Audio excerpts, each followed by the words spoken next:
তো আমাদের কিন্তু হাসিনাকে লাগবে। দেখেন এই যে এখন আমরা একজন আরেকজনকে বকা দিচ্ছি, বলছে আপনি সরকার, সরকার আমাকে বলছে আপনি বিরোধী দল, কিন্তু একবার হাসিনা একটা অডিও রেকর্ড পাঠাক আমরা সব একসাথে দাঁড়ায় যাব। যে হাসিনা কিন্তু নতুন কিচ্ছু করে নাই, শুধু বাপের লিগেসিটাকে বহন করে নিয়ে আসছে আমাদের কাছে। প্রধানমন্ত্রীকে মেরে ফেলা হবে কিন্তু কেউ ইন্নালিল্লাহ পড়বে না।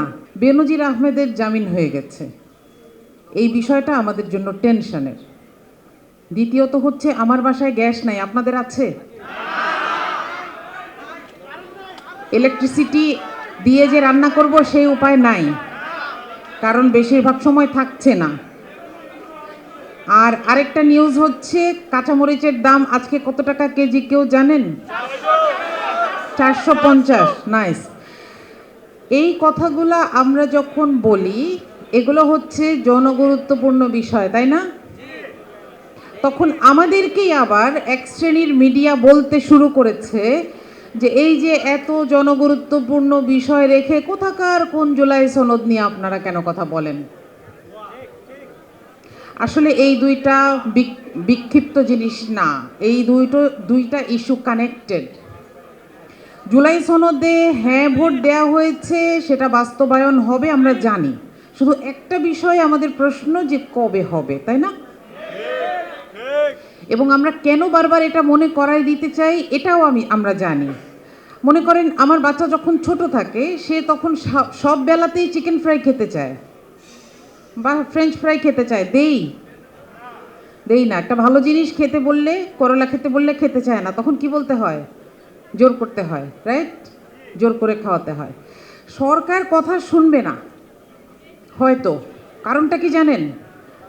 কারণটা হচ্ছে সরকার এখনও যেই জায়গাটার উপরে, মনে করেন এখানে সব কিছু বাদ, শুধু এই কাঠের জিনিসটা হচ্ছে শুধু সরকারের নিজের, বাকি এই পুরা স্টেজ এখনও কার তৈরি করাটা থেকে গেছে? ফ্যাসিস্টেরটা থেকে গেছে।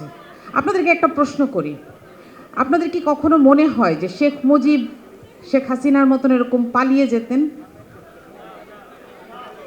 আমি প্রশ্নটা কেন করছি, এটা আমি নিজেকে করছিলাম না, আমার উল্টাটা মনে হয় বলছি। আমি এটা করছিলাম আমার দেশের জন্য। শেখ হাসিনার পলায়ন দিবস উপলক্ষে যদি লেখাটা গ্র্যান্ট হয় তাহলে ইনশাআল্লাহ আসবে আমার দেশ পত্রিকায়। আমি একটা লেখা লিখছিলাম, তখন আমার মনে হলো যে এই প্রশ্নটা আমি একটু আমাকে করিত।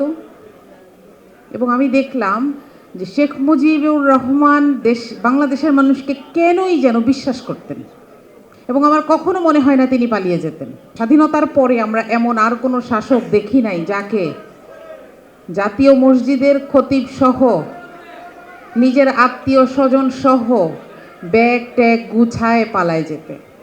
এবং এত স্বার্থপর একজন শাসক, সে তার নিজের দলের লোকগুলোকেও সতর্ক করে নাই। কিন্তু আমাদের কিন্তু হাসিনাকে লাগবে কেন বলেন তো? দেখেন এই যে এখন আমরা একজন আরেকজনকে বকা দিচ্ছি, বলছে আপনি সরকার, সরকার আমাকে বলছে আপনি বিরোধী দল, কিন্তু একবার হাসিনা একটা অডিও রেকর্ড পাঠাক আমরা সব একসাথে দাঁড়ায় যাব। আমাদের হাসিনাকে লাগবে। জুলাই সনদের হ্যাঁটাকে যখন আমরা আইনি অবস্থায় দেখতে পাবো, আইনি মর্যাদা দিতে পারবো, কি কি হবে? একজন ব্যক্তি দুইবারের বেশি প্রধানমন্ত্রী হতে পারবেন না। চিন্তা করেন তো, তাহলে একজন ব্যক্তির মাথায় থাকবে আমি যত যাই করি দুইবারের বেশি তো থাকতে পারবো না, সুতরাং আমার ভবিষ্যৎটা আমার গুছাতে হবে। আপনারা কি জানেন যে ৭৪ সালে যে পঞ্চম সংশোধনী হয়েছিল সেখানে কি কি হয়েছিল? সেখানে কিন্তু এই জায়গাগুলোকে বন্ধ করা হয়েছে, এমনভাবে বন্ধ করা হয়েছে, একটা সংসদে ২ বছর চলে গেছে, তাকে বলা হলো যে আরও ৫ বছর থাকতে পারবে। মোট কত বছর হয়? ৭ বছর। কিভাবে? সংসদে পাশ করায় ফেলা হইল। এবং এই সংসদটা কিভাবে হয়েছিল? ৭৩-এর নির্বাচন আপনারা যদি পড়েন আপনারা অবাক হয়ে যাবেন যে হাসিনা কিন্তু নতুন কিচ্ছু করে নাই, শুধু বাপের লিগেসিটাকে বহন করে নিয়ে আসছে আমাদের কাছে।